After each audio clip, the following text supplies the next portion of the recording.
You guys ever get a coffee cup and leave it in your cup holder, and then here in Minnesota, it freezes, then when it thaws, all the coffee seeps out the cardboard, but like no matter how many times it happens, you forget that it's gonna happen, and then it happens again, and then your spouse is surprised by the fact that I don't remember. We're gonna go antiquing today, you guys. Yeah, we didn't catch any rabbits. It's like a week later. No rabbits. Snow. Well, my wife's got into cast iron. You want to talk a little bit about that? Yeah, I got into learning about and collecting and restoring vintage cast iron. It's kind of cool. I got into it because I was having some trouble seasoning my new or modern lodge pans, some of which we had bought at Walmart, some of which we got for our wedding. And in hopping onto a Facebook group about cast iron, man, you learn there's a lot out there, and it's really fun because vintage cast iron is really fun to cook with. It's way different than modern, and it's highly collectible. Once we started getting into it, we realized it's literally just antiquing. So off we go. What's in the box? I'm actually mailing a cast iron skillet out. I purchase and restore cast iron and then sell it on my Etsy site. So yeah, and my Etsy name is Sparrow Wool and Iron. So it's handmade knit items, vintage cast iron, and then just other vintage tchotchkes, knickknacks, bric-a-brac, things like that. So if you need your tchotchkes, what was it again, your Etsy site? Sparrow Wool and Iron. All right, let's go antiquing. So our first stop was here at Rogers, and we found a gate-marked pot, painted, but it's chipped. Yeah, if you don't know, this gate mark means it's old. Yeah, you can see it's all chipped right there. And it's also marked with a number 8, which is the size. And this has a maker on it as well here. I've never heard of that though. Yeah, we don't know what that is. But it's alright. Cute. Alright, let's see what else. That's a good start. So this isn't cast iron, but it's ceramic. Of like a little stove. I like those little toy cast iron stoves. But if anybody knows the price of this or anything about it, let me know. Right? Here's a 1915 home nutcracker. I know it's 1915 because it says it right there. So that's kind of interesting. Unmarked Wagner. It's the number 855. It's a lot. Anyway. Fun.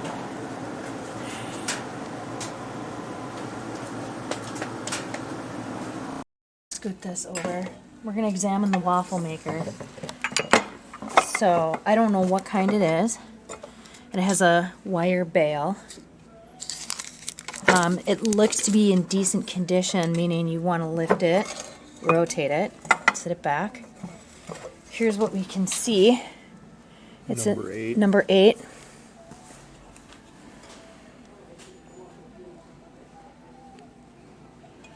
I see MFG manufacturing. Patent. This could say Erie. I don't know. For $35, so that's Here we go. awesome. Manufacturing Co. It could also be a Griswold. It could be manufacturing Alfred Anderson. The inside, it's got wooden handles. Yeah, intact. So you would remove the wooden handles, season it. It is thin cast. Looks good. somebody. Usually one of these knobs are broken off. Well, and it doesn't look like there's a Connection to it. correct. Is there supposed to be? If there's not a hole, then no. Yeah, weird. I don't know. But this, when you have it in here, hold it together. Yep. And this sits on your burner. And you just go like that. I think That's a happy birthday to me. yeah, that's definitely one we're not walking out of here without. No, normally if you see, and it needs a lot of restoration, but you can do that with a lye bath. Remove the wooden handles. They're a little bit rough on the one here, but not bad enough to pass up. It's the lowest price one I've ever seen intact like that. Yep, I've never seen one less than, 70. I've never seen one at a store less than 120, 125. Yep, fully restored, depending on the brand. Money in the bank. This would be a $200 waffle iron. We'll see. We'll see. So, let's see. You're going to put me on the spot for identifying, huh?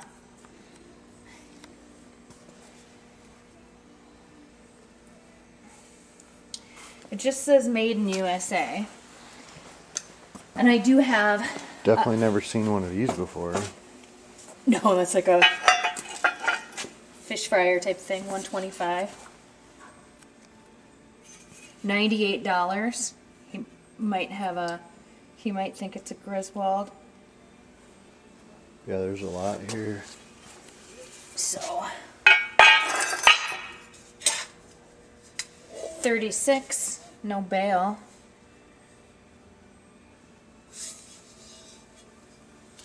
Wow, number 8, possibly hand etched. N08. I don't know what that is then. I'm not in the market for a Dutch oven. Never seen these guys before. Oh, that's new. That's new stuff. Yeah.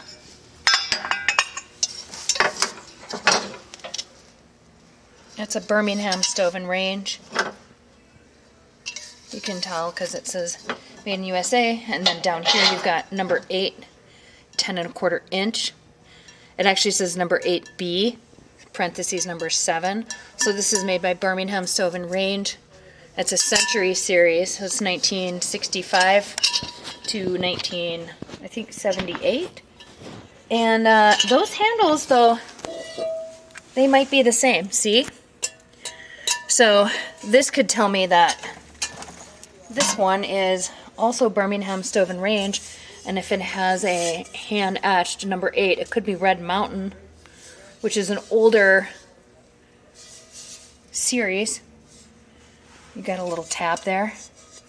No cover on it, no bail, but pretty slick.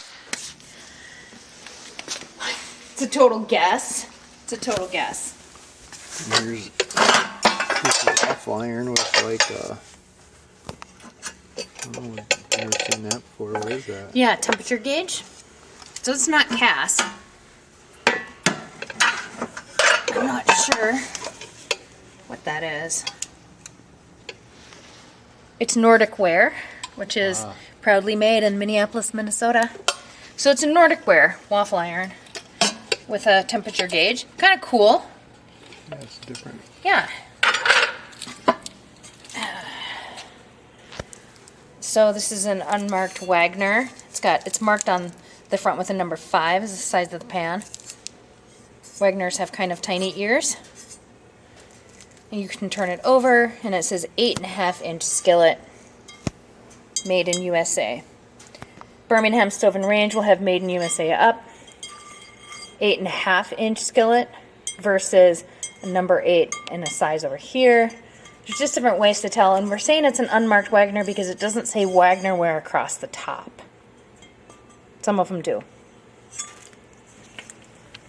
I don't know what that is. Ooh. Taiwan. Good saucepan though. 1 quart saucepan. You can tell it's made in Taiwan because of the wooden handle and how it's a thicker pan here. Birmingham Stove and Range has a series with a wooden handle called the Lady Bess series. I like Lady Bess. I collect it because they started it in 1976. These are super great users, though. I like Taiwan pans. Well, I'll be darned. What is that? A sizzle server made in the USA.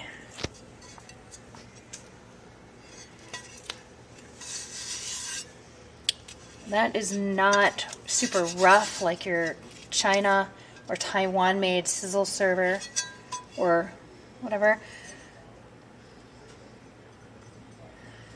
I'm gonna have to look that one up because that's a brand of some kind. Could be a Lodge. These ones over here, those sizzlers, those are new, right? Yep. Yeah, you can tell. Looks Yep. like they've been It's sandblasted. kind of rough. That one might be cast aluminum. No, it's not. Yeah. It's just different too because it says sizzle server. I'll have to look it up. That one I'll have to look up. This is interesting. About that guy, yeah. This looks possibly like a Griswold. Nope, it's a Lodge right there. Yep. And that's their. I have trouble dating Lodge once they started using the egg logo. See the egg in the skillet? Yeah. You know, this is a newer Lodge, and I have trouble dating it. I can date your other Lodge pans easier. What's that for, though? Probably biscuits, Okay. actually, to keep them. Ooh, there's a lid, honey. Yeah, that's for the Taiwan. That's for this guy. Oh. Yep, I'm gonna keep him together. And then this is a big fish fry. Yeah, that thing's amazing. Yeah, it actually wouldn't hurt to just pick it up and see who it is. A lot of times you can tell. Oh, look at number 8. And a lot of times you can tell by the handles. Birmingham Stove and Range has handles like this on their Dutch ovens. You know, this could be a Lodge. Wow. That's sick. Let's turn this baby over. You want to grab the bottom and flip it towards me? Yeah. Yep. Yeah. Nice. Oh boy. Wow. Well, that's a gate mark. Yeah. Oh, hang on. Oh, I was like right on my knee. Okay. Yeah, gate mark, guys. So, gate mark. And it wouldn't, so gate marks is That's just insane. a way that cast iron was cast, right? It's where they poured in. And you can see it's got little feet, and they've possibly been shaved off or something. This is like a big fish fryer. The gate mark indicates that it's usually pre-1900, so sometime in the 1800s, but not always. And if you have a company, now this isn't marked either, so certain companies will gate mark and mark like number 8, but not always either. That's a super shame somebody shaved the legs off of that thing. Yeah, or maybe it came that way. The thing with the number 8 like this, though, is that it could be a farmer whose wife wanted a fryer or something like that. And if you own a farm and you have what's a blacksmithing thing called? Not a foundry, but kind of, right? You can cast your own. Oh, And sure. you label with an 8, it's a gate mark. I shouldn't say some companies gate marked. Most companies don't leave the gate marks. Even pans today have to have a place where you can pour into. Lodges at Walmart have been poured and cast, and they grind that gate mark off. And those okay? are usually on the lips. Yeah. So, and on the side or the bottom, they can, not the bottom, but usually the side. So, I don't know. It's a cool find. Yeah, it's definitely a cool find. And then these little guys here. I don't know what some of those are. This one's gonna say. And these are what, Cooks. promotional? Um, Often when they're that size. Yeah, I don't know. Yeah, this one's an ashtray. Yeah, that one's an ashtray.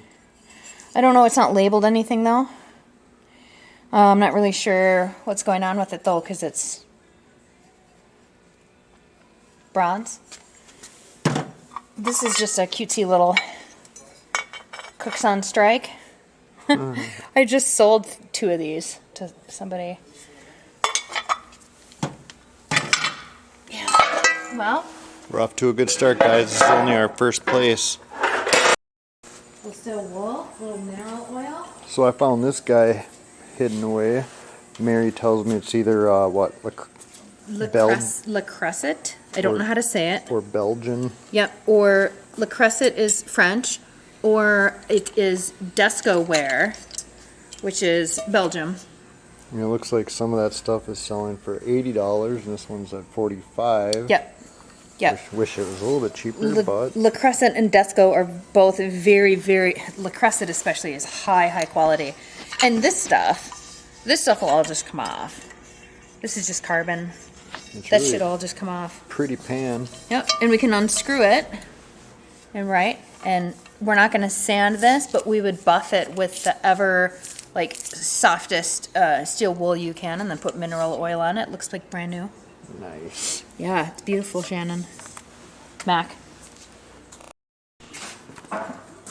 This isn't cast iron, but I just want to point out this. What did you say? If like a cowboy skillet? It's like a cowboy skillet. They're Put your hand next to like it. Yeah. stainless steel. Yeah, they're stainless steel. Thing's massive. You do campfire cooking with that, for sure. When you're on a You can cook for the whole rodeo. For trail that ride thing. or whatever, or what is it called? Yeah. Yeah.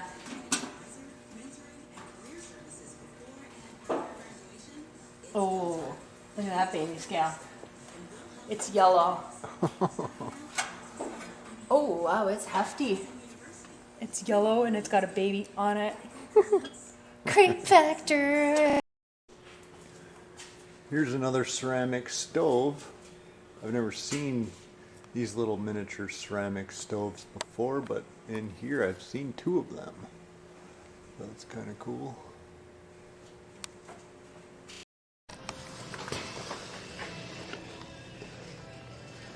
Yeah, they're cool. We'll see if he finds a buddy to play poker with.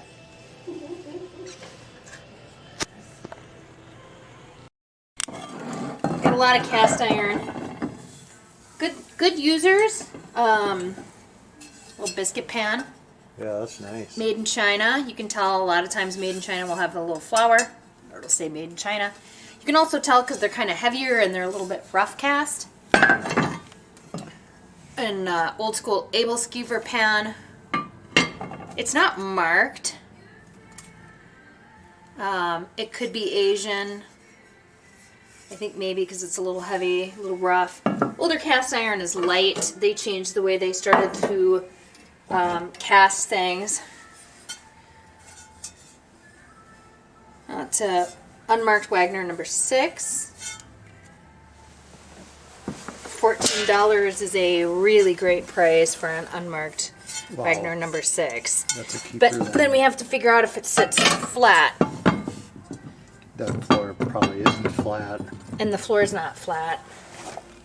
So we'd have to find a piece of glass or something. This table is probably flat. She's a wobbler. Yeah. And that happens, you can tell, right? Or you can provoke a spin. See? It's a wobbler and a spinner. That means it's been warped. Yeah. Doesn't mean it's not a good user. Everyday user. You can see there's a whole bunch of carbon buildup here. You have to be careful. Sometimes you might have cracks underneath carbon buildup, so you would have to examine really closely and look. See if there's any cracks by the handles or by the sides. You can remove this carbon buildup by building a lye bath or by using a easy off. But you can see in the center, it is shiny and smooth. That's an excellent everyday user pan, 100%. This is a little heavier. Ah, That's a lodge. square handle, helper handle, modern lodge. Yep. They got it marked at 12, totally decent, because you can buy it at Walmart for 20. So that's good. Also a Lodge. We cooked dog food in one just like that last night. So, not bad. That one's marked 24. This one's marked 12, probably because of the rust and the carbon buildup on it, but that rust can be taken care of. Easy peasy. If I wanted to sit and scrub that pan, I could use Barkeeper's Friend and get the rust off, or I could use a 50-50 vinegar water solution, spray it on there, scrub it. If you're using 50-50 vinegar water solution for rust, you don't want to let it sit in there for more than like 30 minutes before you scrub it off and rinse it, because it can be very corrosive to cast iron. People think cast iron is like steel and indestructible, and it's totally not. It can crack, you can break a handle off, and something as acidic as vinegar, which is why you do 50-50 vinegar water, can actually eat away at a nice smooth finish and make it rough. Yeah, it's hard but brittle. Yep. I don't know what that is. Oh, there's only a couple little things. Oh, that's rough. Hey, Yeah, original Cracker Barrel. 14 bucks, not bad. It's probably new, 25. It's a Lodge. I'm pretty sure Lodge made these. I'm pretty sure they did. It's nice. Lodge and Cracker Barrel come out with, Lodge has an entire wildlife series, where it's not really marked Lodge, but it'll have like deer and ducks. Bass Pro Shop had one. So it's pretty cool. That is pretty cool. This, is a cast aluminum Dutch oven. And it's, not marked, but it is, it's not Nordic ware, it's that like, I don't know what it's actually called. The logo is like a little knight. Knight in shining armor. Yeah. Yeah, So- you see those all over. Not bad. Cast aluminum, 12. Yeah. You never want to use Easy Off, which contains lye, or a lye solution in general on cast aluminum. It will eat aluminum. Oh, that's Yep. good to know. Yep. It's good to know. Little Asian pan. Secret Asian pan made in Taiwan. This is kind of interesting. Little ashtray skillet. I don't know who makes these. I really don't. And then just a bunch of cute little painted.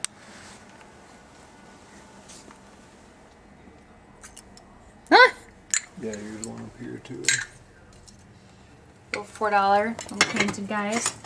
Just kind of cute. Some people just love everything cast iron. Pot lid.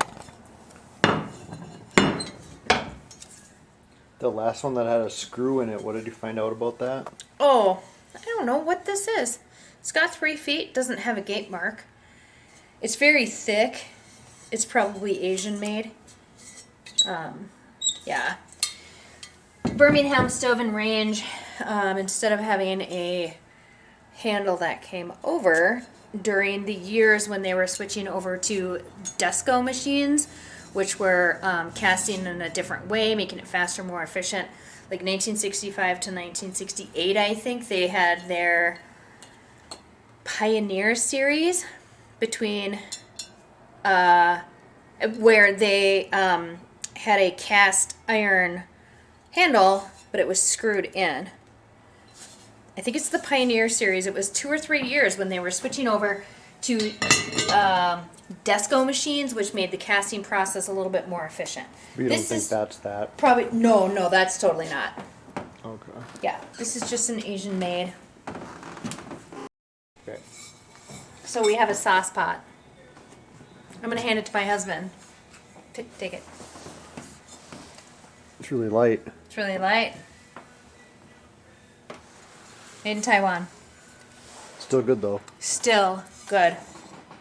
Yep. The only problem with this, and especially if you're going to shop to buy something to use for yourself, is to really look it over because there's a hole. Oh. Yeah, not good. So you might be able to use it if you didn't fill it up. definitely couldn't put oil in it and fry like chicken wings or anything like that. Nope. And you'd have to be very careful because it can crack. But nice little pan. Asian pans, sometimes they're very rough cast. You can see here that they are sometimes. They can also be extremely lightweight and just non-stick like you wouldn't believe. Yeah, I could tell it was lightweight right when Yep, yep.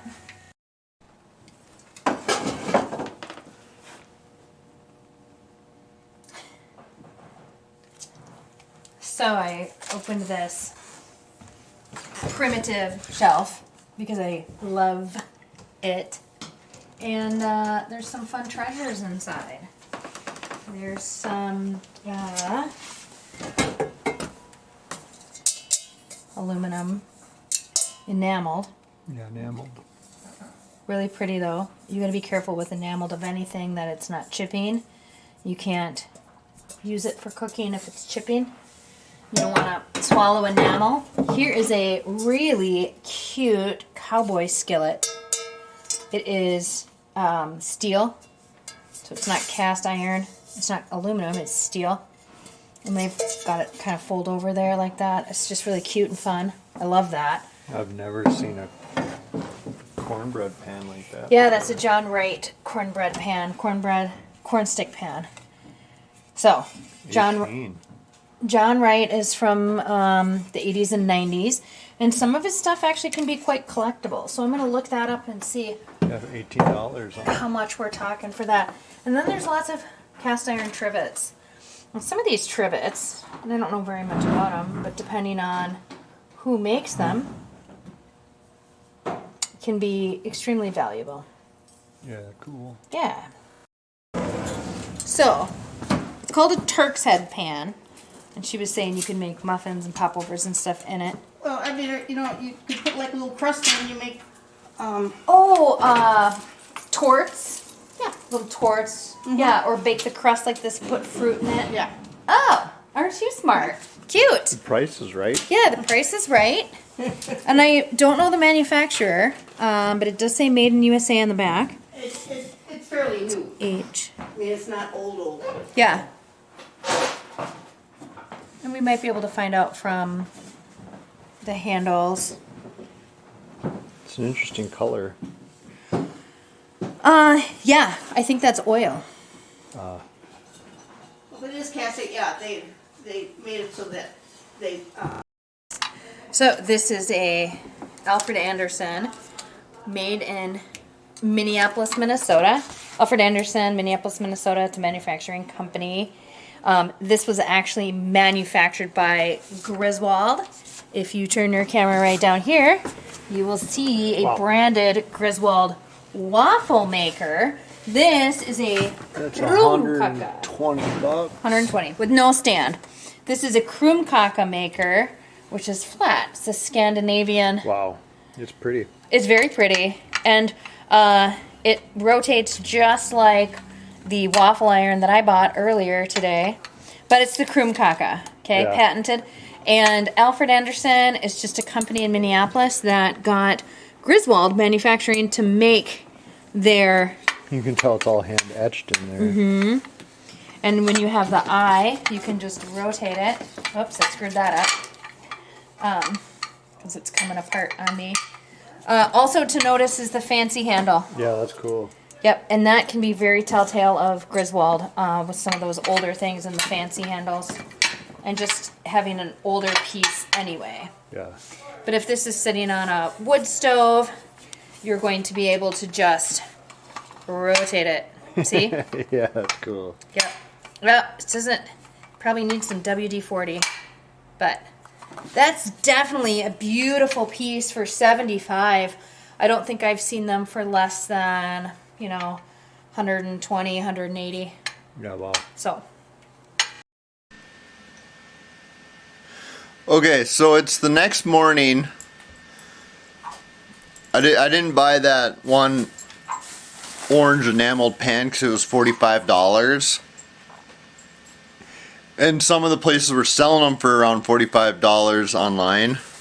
Some of them were selling for $80 too, but the margin for profit was just too small on that. But I did find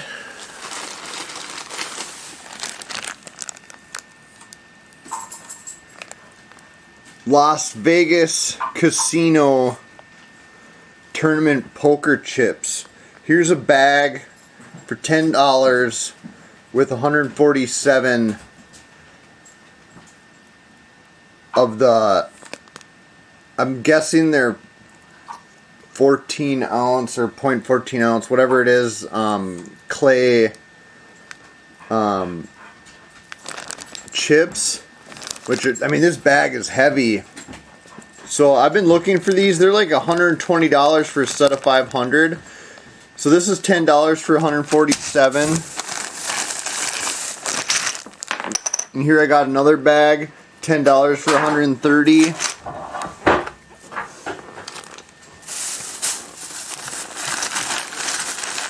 And then another bag that I'm guessing has like another whatever, all three bags I'm sure add up to 300. So I'm guessing it was like a 300 chip set. I'm not sure if all the denominations add up, but I'm going to find that out. And I'm going to order another 200 so I have enough for 9-player tournament, which you want about a 500 chip set for a 9-person tournament. Because I have a 10-person table downstairs. Now that all this Vidi stuff is almost over with, pretty much, the Rona's done. I think the in-game poker is going to increase now. Here in Minnesota, there's a Rounders group on meetup.com that is very active. They actually got a award letter like 4 years ago for being one of the most active meetup groups in the nation for its genre, which is super awesome for the poker community here in Minnesota. So I'm probably going to start hosting my own poker tournament. Yeah, I've never done that before. It completely terrifies me, but yeah. Anyway, that was my score. Antique hunting, $30 for 300 poker chips. That would have cost, or $300 for $30 for 30 poker chips. That would have cost like $100 on eBay. But anyway, let's play some poker. All right. Jack 9 suited. Somebody bet ahead of me. I'll call that.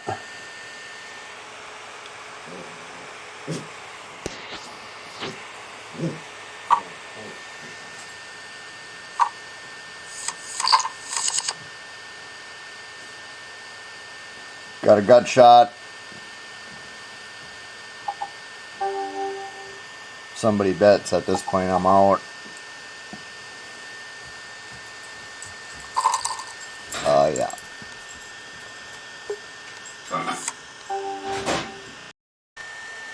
I just limped in with a pair of 9s, hoping for a set. Got my set. That's awesome. Too bad the 5 and a 6 isn't like an ace. Since it's not, I have to go ahead and bet because I don't want to leave a betting round.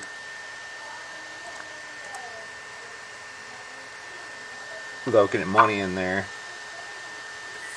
So hopefully somebody calls, chasing after something.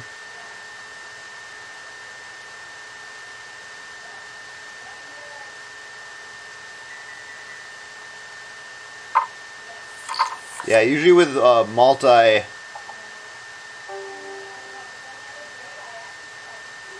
player, that's a horrible card. That sucked really bad.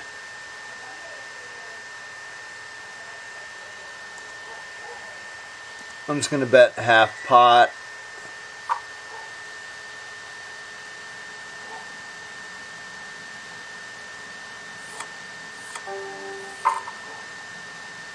Yeah, that sucked.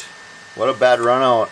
I mean, I got some money and he didn't have anything, so that's not a bad outcome.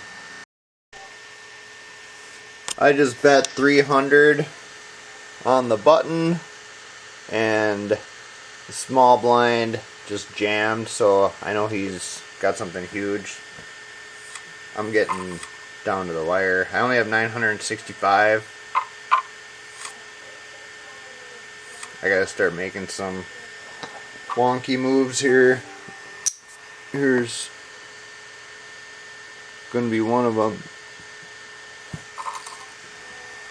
I just shoved. Chances are the person that bet 200 is gonna go all call me. Oh, he didn't. That was perfect. That's exactly what I wanted. I'm back in it.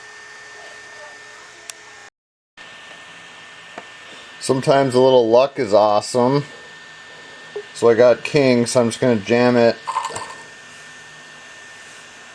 11 big blind jam. Worst case scenario there. Well, either way.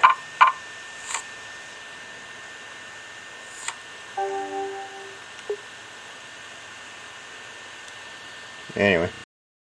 Here's a family pot where I'm on the big blind, so I'm going to go ahead and call and hope for an amazing flop. I got a 7. But with that multi-way pot, chances are somebody has a queen. It's just the way it is. Now for surely somebody has a jack. So it's just over.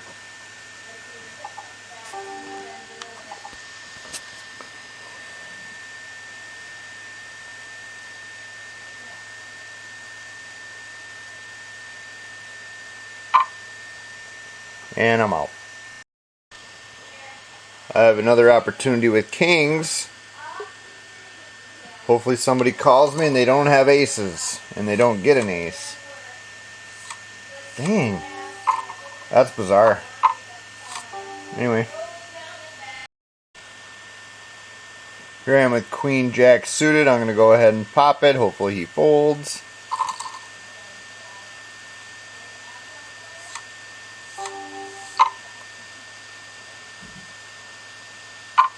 Just hanging in there. Oh, king, queen.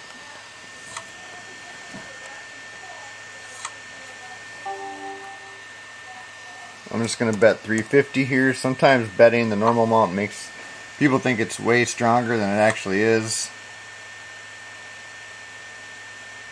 But it's enough where if somebody pops it, I can call. Alright. Back in this race, boys. So this sit and go is actually called a triple up.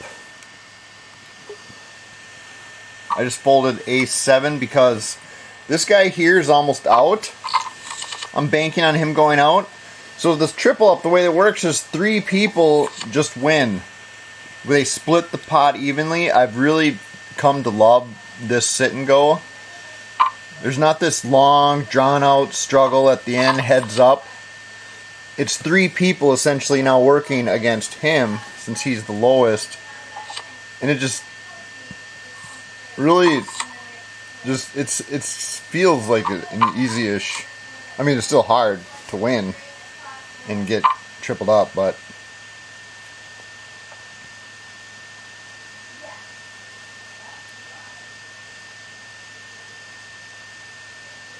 yeah, that's the sit and go that I'm playing.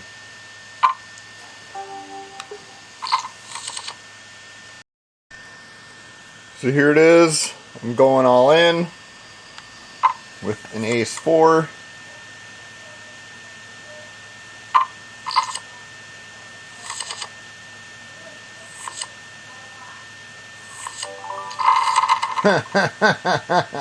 And that guy pulls out a wonky straight.